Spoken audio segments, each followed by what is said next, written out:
عليكم شباب، فيديو جديد بخصوص تكريك الدجاج. عندي هاي الدجاجة السوداء اليوم بدأت تقعد على البيض، بداية كرك نقول. فأنا للتجربة هسه خليت جواها، شوفوا هسه حركتها مال الدجاجة كاركة يعني. خليت جوا بيض مال الدجاج البيض للتجربة. أنا البيض لخليه جواها يعني ضاملها بيض مالتها ومال الدجاجة الصفراء، بس هذا التجربة هسه قاعد عليهن. فمنها الباكر إذا ظلت كابسة على البيض وراقدة على البيض أخلي البيض مالتها جواها. وبالنسبة لي يسأل شلون تكريك الدجاج، من تبيض لا تشيل البيض كله أو خلي لك بيضتين قديمات 3 بيضات بالمكان اللي تبيض بيه. انت شوف وين متعود الدجاجة مالتك تبيض، فخلي لك كم بيضة على مود من تشوف بيضة تبدي تكرك يعني تنجبر انه تقعد على البيض. بس من كل ما تبيض بيضة وانت شلتها وماكو بيض بمكانه، هاي راح تظل تبيض، تخلص بيض ترجع تلم عنقود وتبيض، يعني نسبة الكرك مالته راح يصير أضعف.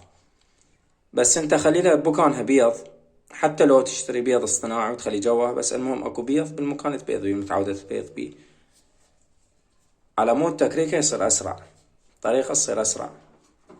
أنا الساعة مثل ما تشوفون يعني شبه كاركة، إنه دجاجة كابسة.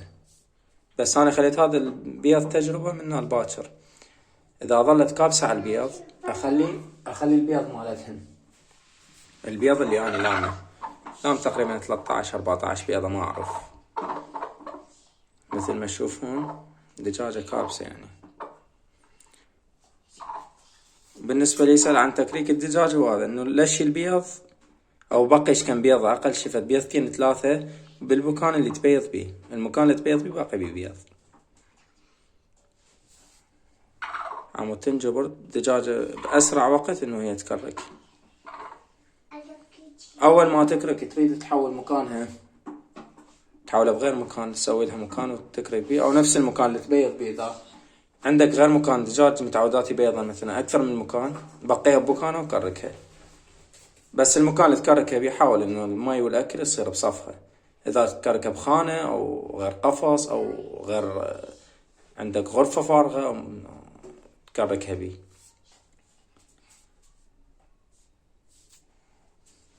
وكلكم تعرفون بالنسبة لتفقيس بيض الدجاج 21 يوم.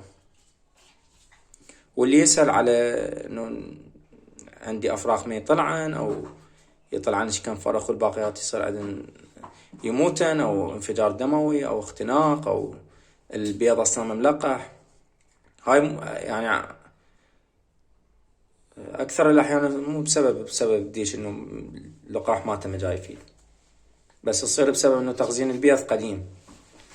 هسه فترة الشتاء يعني البيض إنه النسبة مالته تبقى أكثر، إنه محافظة على نسبة التخصيب مالته لأن الجو بارد. بس بالصيف يعني مو إنه 20 يوم يعبر عليها 25 يوم وتروح تفقسها. هسه بالشتاء يعني كأقصى حد إنه البيض التخزين مالته 20 يوم. وبالنسبة لفصل الصيف يعني أسبوع 10 أيام بالزايد، على مود تضمن إنه الأفراخ كلهن يطلعن، كتاكيد كلهن يطلعن، والتخصيب ما ينتهي يعني إنه بهاي الفترة يبقى الدجاج البيض محافظ على التخصيب مالتها. وهاي ناس يسألون الدجاجة مالتي ما تكرك، وهي هاي إنه سبب إنه أنت كل ما تبيض شلت بيض مالتها وماكو مكان، ما مخلي مكانها بيض، فالدجاجة راح تخلص بيضها ترجع تبيض من جديد، أو نادرا إنه تكرك من كيفها، بس لازم تشوف بيض على مود تقدر تقعد عليه. هسه أنا كنت أشيل البيض مالتها، بق عندي بيض اصطناعي خاله جواها، اليوم شفته إنه قاعدة على البيض الصناعي، حولت مكانها، سويت لها هذا السلة وخليت لها تبن وخليتها جوا البيض تجربة من الباكر. إذا كبست من الباكر أخلي البيض مالتها. ومن تشوفون الدجاجة قاعدة على البيض هم سووا تجربة يعني، مو قبل تخلون مع الساعة حركة. مع العلم ترى اليوم بيضت يعني، مو تقولون بيها بيضة أو على ما تريد بيض قاعدة على البيض، بيضت اليوم هي يوم العصر. فمن تشوفون دجاجة كابسة على البيض يعني ما بيها بيضة تريد تبيض، يا اما هي كركب، بس انتو للاحتياط خلوا بيض خربان او بيض صناعي او بيض مثل هذا مال الدجاج البياض الاحمر اللي تشتروه من السوق. خلوا تجربة يوم واحد، اذا بقت دجاجة شفتوها كابسة فمعناته دجاجة كاركة، تقدرون تخلون البيض اللي خازني.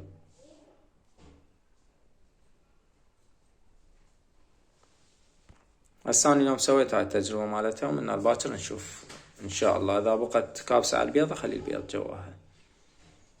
هاي تنتهي الفيديو مالتنا اليوم معلومات.